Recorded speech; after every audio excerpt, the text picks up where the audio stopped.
तो welcome to focus civil services. आज UPSC pre का एग्ज़ाम ओवर हो चुका है। सबसे पहले मैं आप लोगों के एफ़र्ट्स के लिए आपको अप्रिशिएट करना चाहूँगा। अब देखिए यहाँ पर जो हम लोग ये जो पेपर डिस्कस करने जा रहे हैं, आज जो प्री का एग्ज़ाम हुआ है ये सेट डी है, ठीक। अब कुछ लोगों का पेपर अच्छा गया होगा और कुछ लोग कुछ कम मार्क्स से रह रहे होंगे, ठीक।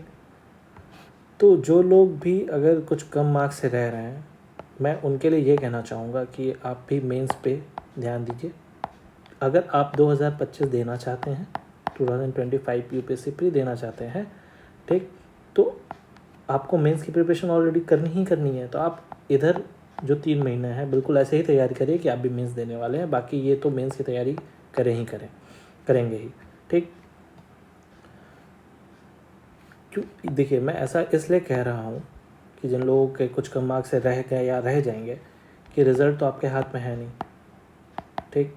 रिज़ल्ट आपके हाथ में है नहीं, तो प्रोसेस पे ही आप फोकस कर सकते हैं। एज धोनी सेज कि always focus upon the process. जो कंट्रोलेबल है उसे ही हम लोग कंट्रोल कर सकते हैं। जो कंट्रोलेबल ये है कि हम अपनी पढ़ाई ईमानदारी से कर सकते हैं, ठीक। इतना मैं कहना चाहूँगा। और दूसरी बात ये है कि एक चीज़ ये हम लोग डिस्कस करेंगे कि ये पेपर कैसा आया है, ठीक। कैसा पेपर आया पेपर, देखिए अगर आप 2023 के रिस्पेक्ट में अगर देखेंगे इसको, तो थोड़ा मैं ये कहूँगा कि पेपर मॉडरेट है। मॉडरेट तो है क्योंकि टॉपिक्स तो जाने पहचाने ही आए हैं, पर उसमें जो ऑप्शंस दिए गए हैं वो ऑप्शंस ट्रिकी हैं। तो यहाँ पे पेपर जो है, अभी भी मैं ये नहीं कहूँगा कि पेपर इजी आ गया है, क्योंकि इसलिए मैं इसे मॉडरेट में रख रहा हूँ, मॉडरेट से टफ की तरफ रख रहा हूँ। क्योंकि ऑप्शंस अभी जब हम लोग पेपर सॉल्व करेंगे तो हम लोग देखेंगे पेपर जो है वो काफ़ी ट्रिकी है, ठीक। ये बोल देना बहुत आसान है कि पेपर इजी आया चाहे ऐसे, क्योंकि जब हम एग्ज़ाम मोड में होते हैं, एग्ज़ाम टाइम में होते हैं, तो वहाँ पर पेपर सॉल्व करना थोड़ा सा इन कंपेरेटिव बाद में चेक करने के मुकाबले टफ होता है, ठीक। आइए डिस्कस करते हैं हम लोग बिना समय गंवाए। ओके, अच्छा, एक चीज़ और कि एक चीज़ ये डिस्कस कर लेते हैं कि कितने क्वेश्चंस कहाँ कहाँ से आए हैं, ठीक है। जो मैंने अभी तक देखा है उसमें, अब देखिए कई सारी चीज़ें होती हैं। जैसे पॉलिटी में अगर देखें तो लगभग 20 क्वेश्चंस के अराउंड आए हैं, ठीक। आईआर के लगभग 14 क्वेश्चन, जो कि वाकई मानना पड़ेगा कितने क्वेश्चंस तो अभी तक देखने को नहीं मिले थे आईआर के। और ज्योग्राफी से इस बार अच्छे खासे क्वेश्चन 18 क्वेश्चन पूछे गए। एनवायरनमेंट से लगभग 13 क्वेश्चंस, और साइंस एंड टेक से 11 क्वेश्चन, इकोनॉमी से लगभग 11 question, art ancient and medieval से 4 क्वेश्चन, और सरप्राइजिंगली मॉडर्न हिस्ट्री से सिर्फ 1 क्वेश्चन देखने को मिला है।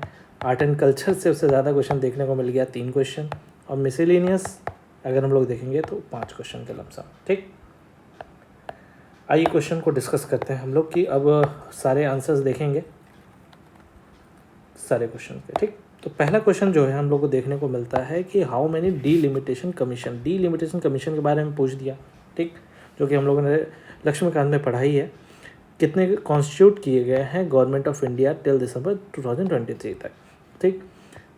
ये देखिए 52 में डीलिमिटेशन कमीशन आया, 62 में आया और 72 में आया, और एक आया 2002 में, ठीक। तो इसका आंसर हो जाएगा D4। ओके, सेकंड क्वेश्चन है the constitution 71st amendment act के बारे में पूछा है, 1992 का। अमेंड्स द 8th शेड्यूल, ठीक, to the constitution to include which of the following. 8th schedule में जो 1992 में अमेंडमेंट एक्ट हुआ, उसमें कौन कौन से लैंग्वेजेस कॉन्स्टिट्यूट किए गए। तो पहला कोंकणी सही है, दूसरा मणिपुरी भी सही है, तीसरा नेपाली भी सही है। इसका आंसर हो जाएगा हमारा 2 का ए। ओके, 2 का ए हो जाएगा। थर्ड क्वेश्चन डिस्कस करते हैं। थर्ड क्वेश्चन देखिए, ये भी आपकी पॉलिटी से ही क्वेश्चन है, ठीक है। तो पहला ये कह रहा है भारतीय जनसंघ के लीडर कौन रहे। डॉक्टर श्यामा प्रसाद मुखर्जी, बिल्कुल सही है, ठीक। दूसरा बोल रहा है सोशलिस्ट पार्टी के सी राजागोपालचारी, नहीं ये गलत हो जाएगा, सी राजागोपालचारी नहीं है, जेपी नारायण है इसका आंसर, जो कि 1934 में जिन्होंने फाउंड किया था इसको। कांग्रेस फॉर डेमोक्रेसी है, जगजीवन राम लिखा है, ये यहाँ पर सही हो जाएगा, जिन्होंने जगजीवन राम ने 1977 में इसको बनाया। और स्वतंत्र पार्टी आचार्य नरेंद्र देव नहीं, सी राजागोपालचारी हो जाएगा, इसलिए इसके आंसर हो जाएंगे, इसका आंसर हो जाएगा आपका ओनली 2, ठीक, बी। क्वेश्चन नंबर 4 आकर देखते हैं हम लोग। Which of the following statement are correct about the constitution of India. तो इसका पहला स्टेटमेंट है powers of the municipalities are given in part 9A of the constitution, बिल्कुल सही, बिल्कुल सही है ये। Emergency of the provision are given in the part 18, बिल्कुल सही है, ठीक है। ये आर्टिकल आपका 352 से लेकर के 360 तक है, ठीक। Provision related to the amendment of the constitution, amendment कौन से आर्टिकल में है, आर्टिकल 368 में, और पार्ट 20 बिल्कुल सही है, तो इसका हमारा आंसर हो जाएगा डी, ओके। अब देखिए question number 5, which one of the following statement is correct. अब देखिए यूनियन लिस्ट और स्टेट लिस्ट से लगभग ये क्वेश्चन है आपका, और यूनियन लिस्ट में अगर हम लोग देखेंगे तो लगभग 97 है, ठीक। तो 97 के 97 तो आदमी याद नहीं करेगा, अगर आप यहाँ पर थोड़ा सा कॉमन सेंस लगाने की कोशिश करेंगे तो अगर देखेंगे inter state trade and commerce लगभग ये यूनियन के हाथ में ही आता है, तो ये स्टेटमेंट गलत हो जाएगा। इंटर स्टेट माइग्रेशन, तो माइग्रेशन की बात हो रही है इंटर स्टेट, तो ये भी आपका यूनियन के ही हाथ में होगा, कॉमन सेंस से। और क्वारंटीन, जो कि कोविड में क्वारंटीन की बात हो रही थी, inter state quarantine is a union subject under union list, तो ये जो बात है बिल्कुल सही है, ठीक। तो इसका आंसर हमारा इसमें करेक्ट पूछा है, तो इसका आंसर सी हो जाएगा 5th का। क्वेश्चन नंबर 6 देखते हैं, under which of the following articles of the constitution of India has the supreme court of India place the right to privacy, ठीक है। ये क्वेश्चन यूपीएससी ने पहले भी पूछ रखा है राइट टू प्राइवेसी के बारे में, तो ये हमारा सीधा आंसर इसका आर्टिकल 21 होगा, यहाँ पर कोई भी प्रॉब्लम नहीं है, ठीक। आइए क्वेश्चन नंबर 7 देखते हैं अब हम लोग। क्वेश्चन नंबर 7 कहता है what are the duties of the chief of defence. यहाँ पे ड्यूटीज़ पूछा है चीफ ऑफ डिफेंस का, as head of the department of military affairs, ठीक। यहाँ पे हमें क्या देखना है, करेक्ट ऑप्शन चुनना है, ठीक। तो पहला दे रहा है permanent chairman of chief of staff, ये बिल्कुल सही है, ठीक। इसमें दूसरा स्टेटमेंट है exercise military command over the three service chiefs. अब देखिए यहाँ पूछा है, यहाँ पे कह रहा है एक्सरसाइज मिलिट्री कमांड, तो मिलिट्री कमांड जो है वो हमारे प्रेसिडेंट के पास है, तो ये स्टेटमेंट हो जाएगा गलत। Principal military adviser to defence ministry on tri service matter, बिल्कुल सही है, तो इसका हमारा जो आंसर हो जाएगा, वो होगा 1 और 3 ओनली, डी, ठीक। आगे चलते हैं। क्वेश्चन नंबर 8 जो पूछा है operation undertaken by the army towards upliftment of the local population in remote areas to include addressing of their basic need, ठीक। ये ऑपरेशन सद्भावना इसका आंसर होगा, ये काफ़ी चर्चा में रहा ये न्यूज़, ठीक है। Operation undertaken by the army towards upliftment of the local population का अपलिफ्टमेंट के लिए रिमोट एरियाज़ में ऑपरेशन सद्भावना चलाया गया आर्मी द्वारा, ठीक। आइए क्वेश्चन नंबर 9 डिस्कस करते हैं। Longest border between any 2 countries, ये बहुत ईजी क्वेश्चन था, बिल्कुल डूएबल था, इसका आंसर ए हो जाएगा, Canada and the United States of America, ठीक। अगला क्वेश्चन देखते हैं 10th, which of the following statement about the ethics committee. अब एथिक्स कमिटी न्यूज़ में काफ़ी रहा है, okay, in the Lok Sabha are correct. तो इसका पहला बोला initially it was an ad hoc committee, ठीक, ये बिल्कुल राइट स्टेटमेंट है। Only a member of the Lok Sabha can make a complaint relating to the unethical conduct of a member of the Lok Sabha. अगर हम देखें तो ये तो एक्सट्रीम स्टेटमेंट है, पर बात बिल्कुल सही है, बिल्कुल गलत है कि ओनली यहाँ पर दे रखा है, यहाँ पर एनी होगा, ठीक। थर्ड स्टेटमेंट देखते हैं, तो इस हिसाब से स्टेटमेंट गलत हुआ, और थर्ड स्टेटमेंट है कि this committee can not take up any matter which is sub judice, okay.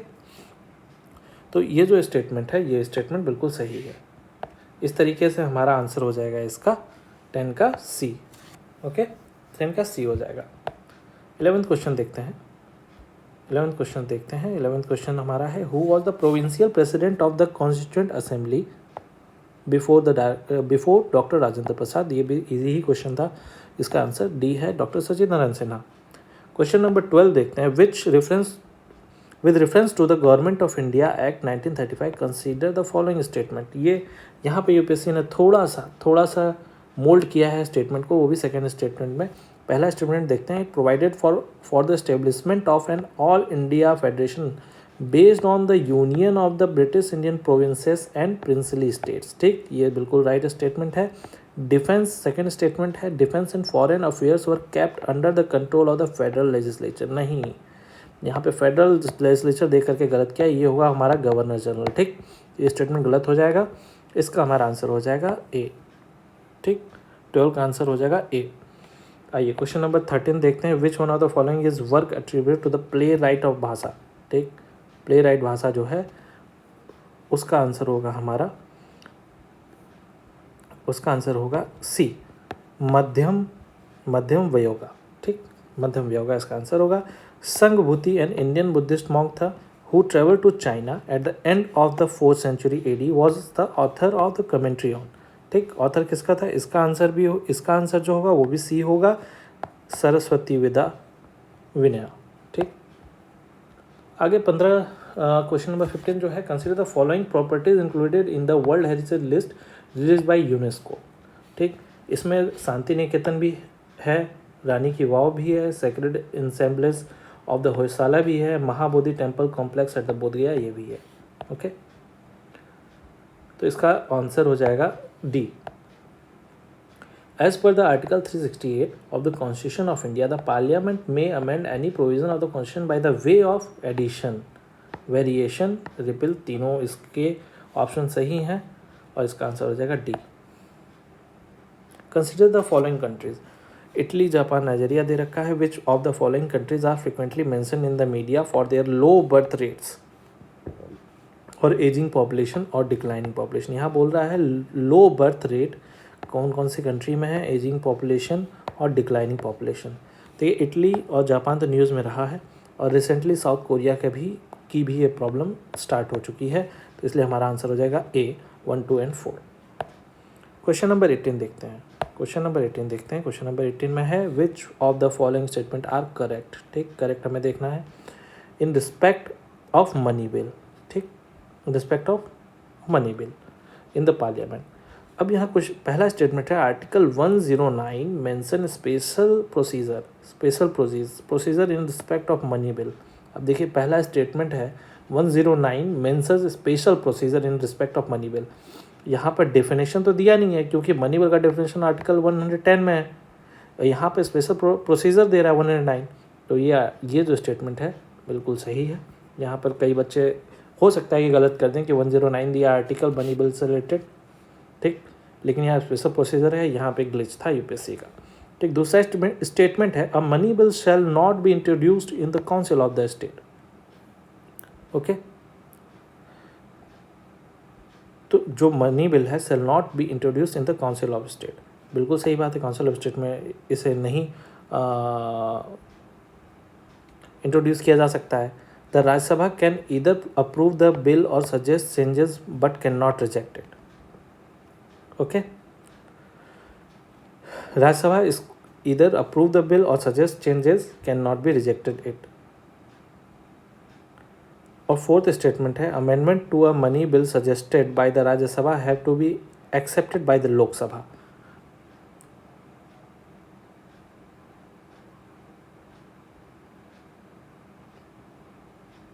तो इसका आंसर क्या हो जाएगा हमारा, इसका आंसर हो जाएगा amendment to a money bill suggested by the Rajya Sabha have to be accepted by the Lok Sabha. ये तो बिल्कुल ही गलत है कि जो भी अमेंडमेंट होगा मनी बिल में वो राज्यसभा द्वारा Rajya Sabha have to accept by the Lok Sabha को एक्सेप्ट करना पड़ेगा राज्यसभा के सजेशंस को। तो ये तो गलत हो जाएगा, तो ये डी तो गलती हो जाएगा। ठीक, तो राज्यसभा अब सेकंड सही है, अब पहला सही है, सेकंड सही है।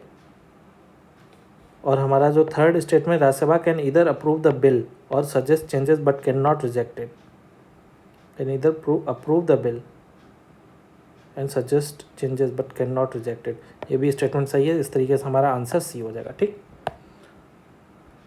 थोड़ा सा मैं कंफ्यूज हो गया था वहाँ पे, लेकिन आगे बढ़ते हैं। ओके,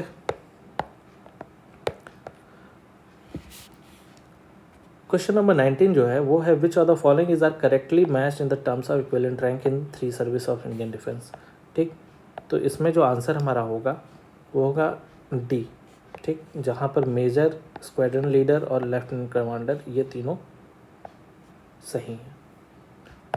क्वेश्चन नंबर 20 कह रहा है कि नॉर्थ ईस्टर्न काउंसिल के बारे में पूछा है। Was established by the north eastern council act 1971 subsequent to the amendment of NEC Act in 2002, the council comprises which of the following, मतलब इसमें कौन कौन से काउंसिल कंप्राइज होते हैं, कौन कौन से लोग हैं।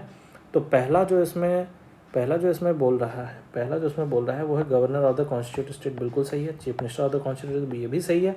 3 members to be nominated by the president of India, ये भी सही है। Home minister ex officio chairman होते हैं इसके, तो ये नहीं होंगे इसके काउंसिल में। तो 20 का हमारा आंसर हो जाएगा ए। ठीक, 20 का आंसर हमारा ए हो जाएगा। ठीक, आइए क्वेश्चन नंबर हम लोग देखते हैं, क्वेश्चन नंबर 21 देखते हैं। Consider the following statement regarding the नारी शक्ति वंदन अधिनियम। नारी शक्ति वंदन अधिनियम का पहला स्टेटमेंट है provisions will come into effect from the 18th Lok Sabha. ठीक, ये 18th लोकसभा के बाद लाने की बात की जा रही है, लेकिन यहाँ पर ये स्टेटमेंट ये गलत है। ये है after the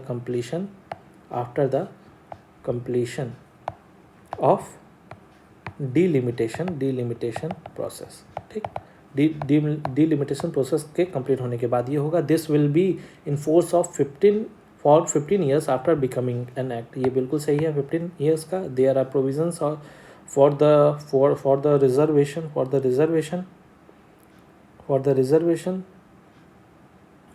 the reservation of seats for schedule caste women within the quota reserve for the, मतलब SC/ST वुमेन्स के लिए भी इस रिजर्वेशन इसमें होगा, ये बिल्कुल सही बात है। तो इस तरीके से आंसर हमारा सी हो जाएगा 2 और 3। 22 देखते हैं। क्वेश्चन नंबर 22 है एक्सरसाइज मित्र शक्ति के बारे में। इसका पहला स्टेटमेंट है this was a joint military exercise between India and Bangladesh. ठीक, तो इंडिया और बांग्लादेश नहीं है, इसका आंसर होगा श्रीलंका। ठीक, तो पहला स्टेटमेंट गलत। तो पहला स्टेटमेंट यहाँ से देख सकते हैं कि एलिमिनेशन मेथड से पहला, दूसरा, तीसरा, सी तीनों गलत हैं, तो डी हमारा आंसर हो जाएगा यहाँ से। ठीक, 23rd क्वेश्चन देखते हैं, रिट ऑफ प्रोहिबिशन। अब देखिए ये एक तरीके से इजी क्वेश्चन है। सुप्रीम कोर्ट का रिट है, प्रोहिबिशन के बारे में पूछ रहा है, तो इसका आंसर हमारा सी हो जाएगा, the lower court prohibiting continuation of the proceeding in a case. ठीक, अब ये 24th क्वेश्चन है, वो कह रहा है it is the governor of the state who recognizes and declares any community of the state as a schedule tribe. ठीक, तो यहाँ पे गवर्नर ना होकर के प्रेसिडेंट होगा। पहला स्टेटमेंट गलत। दूसरा statement a community declared as a schedule tribe in a state need not to be so in the another state. ठीक, ये बिल्कुल सही बात है कि जो शेड्यूल ट्राइब जिस स्टेट में अगर है तो ज़रूरी नहीं है कि वो दूसरे स्टेट में भी हो। इस तरीके से हमारा जो आंसर हो जाएगा, आंसर बी हो जाएगा, 24th का बी। ठीक, 25 का क्वेश्चन पूछ रहा है यूनियन बजट के बारे में। ठीक, the union finance minister on behalf of the prime minister Lay's the annual financial statement before both the house of parliament. ठीक, तो प्राइम मिनिस्टर नहीं होगा, ये बिहाफ ऑफ प्रेसिडेंट होता है। At the union level, no demand for a grant can be made except on the recommendation of the President of India। ठीक है, तो इसका ये स्टेटमेंट सही है और हमारा आंसर हो जाएगा बी। 26 क्वेश्चन है कि the author of the books the India way why Bharat matters, ये एस जयशंकर जी ने लिखा है, हमारे फॉरेन मिनिस्टर। ठीक, 27 क्वेश्चन है कि अर्जेंटीना के बारे में कह रहा है वर्स्ट इकोनॉमिक क्राइसिस, ये न्यूज़ में था, सही है स्टेटमेंट। सूडान के बारे में पता ही है, वॉर चल रही है वहाँ पे between the regular army and the paramilitary forces, ये भी बिल्कुल सही है। टर्की का बोल रहा है रिसेंडेड इट्स मेंबरशिप ऑफ नाटो, नहीं, अभी टर्की जो है वो नाटो का मेंबर है, बिल्कुल ही। तो पहला और दूसरा सही है, ओनली 2 पेयर सही है इसमें। ठीक, 28 क्वेश्चन है सम्ड पाइपलाइन के बारे में पूछ रहा है। सम्ड पाइपलाइन भी रिसेंटली न्यूज़ में था। ये एक strategy route for Persian Gulf oil and natural gas shipment to Europe. ठीक, ये बात बिल्कुल सही है। ठीक, ये Persian Gulf oil and natural gas shipment to Europe के लिए ये स्ट्रेटजिक रूट है। SUMED pipeline connects the red Sea with the Mediterranean Sea, बिल्कुल सही बात है ये भी। तो इस तरीके से ये दोनों एक दूसरे को एक्सप्लेन करते हैं और दोनों स्टेटमेंट सही होते हैं, ये हमारा राइट आंसर हो जाएगा। 29 क्वेश्चन है the red sea receive very little precipitation in any form, ये भी बात बिल्कुल सही है। रेड सी जो है प्रेसिपिटेशन, और no water enters the red sea from the river, तो ये बात भी बिल्कुल सही है। इस तरीके से बहुत स्टेटमेंट हमारा सही हो जाएगा, सी आंसर हो जाएगा। According to the environmental protection EPA agency, which one of the following is the largest source of sulphur dioxide emission, तो इसका आंसर हमारा डी हो जाएगा, power plants using fossil fuels. Okay, 31 question देखते हैं। 31 क्वेश्चन है, if the United States of America were to default in its debt, holders of US treasury bonds will not be able to, ये देखिए 31 और 32 question जो है अभी इसका मैं इसका आंसर अभी क्लियरली मिल नहीं पा रहा है, तो इसको अब स्किप करते हैं, 33 पे आते हैं। ओके, मैं इसका दूसरे वीडियो में इसका आंसर दे दूंगा। ठीक, 33 क्वेश्चन देखते हैं। Consider the following statement in respect of the digital रूपी। It is a sovereign currency, digital रूपी के बारे में देखना है। It is a sovereign currency issued by RBI in alignment with the monetary policy, बिल्कुल सही स्टेटमेंट है, बिल्कुल ही राइट स्टेटमेंट है ये। ठीक है, सेकेंड स्टेटमेंट कह रहा है, it appears as the liability on the RBI's balance sheet. Okay, ये भी बात सही है। ठीक है, और it insured against inflation by its design, ये बात गलत है। ठीक है, it is freely convertible against commercial bank monetary cash, ये बात सही है, तो इसका आंसर हमारा डी हो जाएगा। 34 देखते हैं। 34 with reference to the ancient India, Gautam Buddha was generally known by which और द फॉलोइंग एपिथेट्स, तो न्यायपुत्र जो है वो महावीरा के लिए कहा जाता था, और शाक्य मुनि और तथागत ये बुद्ध के लिए कहा जाता है, इसलिए हमारा आंसर बी हो जाएगा 2 और 3। 35 क्वेश्चन है, चंद आर्कियोलॉजिकल साइट के बारे में बताना है, स्टेट उसका और डिस्क्रिप्शन क्या क्या है।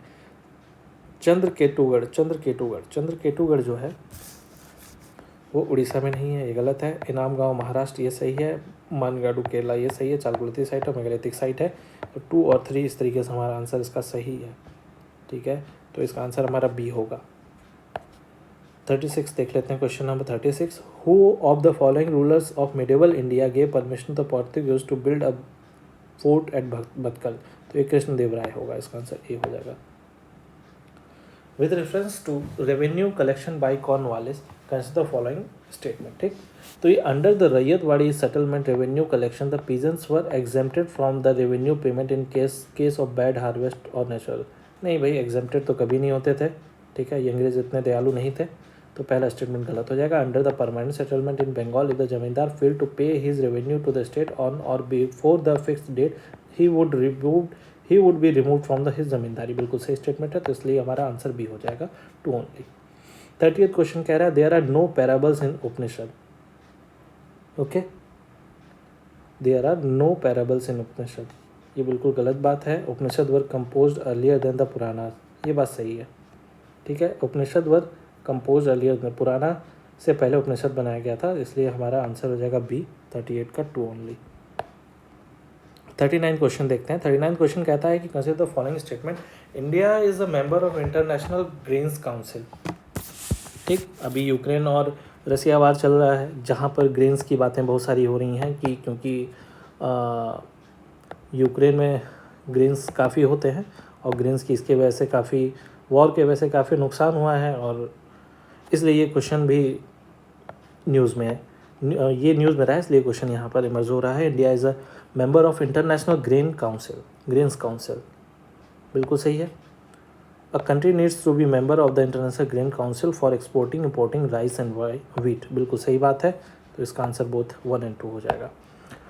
Question number 40, which one of the following was the latest inclusion in the intangible cultural heritage list of UNESCO, तो गरबा डांस, आंसर सी, बिल्कुल सही।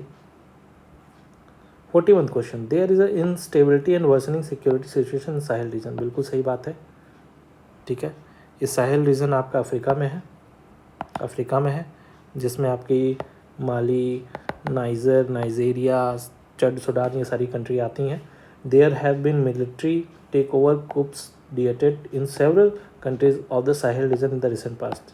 ठीक है, ये भी बात बिल्कुल सही है, और इसका होने का रीज़न ये है कि वहाँ नेचुरल रिसोर्सेज बहुत हैं, इसलिए जितने भी डेवलप्ड नेशन हैं, पावरफुल कंट्रीज़ हैं, वो वहाँ टेक ओवर करने की कोशिश कर रही हैं, अपनी अपनी फोर्सेस भेज रही हैं मिलिट्री फोर्सेस, इसलिए इसका आंसर ए जो है वो सही है। दोनों स्टेटमेंट सही हैं, और एक्सप्लेनेशन भी इसका सही है, फर्स्ट स्टेटमेंट का सेकेंड। ठीक। 42 क्वेश्चन देखते हैं। स्टेटमेंट 1 है India does not import apples from the United States of America. अभी कुछ समय पहले न्यूज़ में ये था, इकोनॉमिक्स टाइम्स में था कि अमेरिका जो है इस बार के एप्पल के एक्सपोर्ट से काफ़ी खुश है, जब वो इंडिया को एक्सपोर्ट किया है तो। ठीक। इन India the law prohibits the import, तो ये इस तरीके से नॉट इम्पोर्ट, तो ये तो बिल्कुल गलत है statement. In India the law prohibits the import of the genetically modified भी food without the approval of the competent authority, बिल्कुल सही बात है। ठीक। तो इस तरीके से हमारा आंसर डी हो जाएगा। Statement 1 is incorrect but the statement 2 is correct.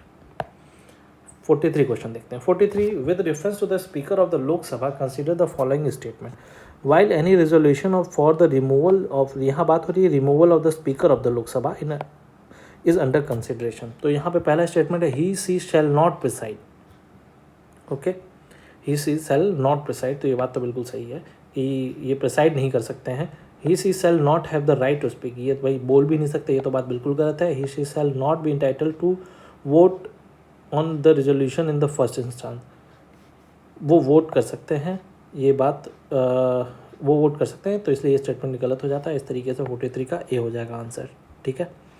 44 देखते हैं। 44 है हमारा Indian parliament consider the following bill pending in the Lok Sabha lapses on it's dissolution. Okay, पहला है bill pending in the Lok Sabha lapses on it's dissolution. Bill अगर pending है तो लोकसभा में लैप्सेस हो जाएगा, बिल्कुल सही बात है।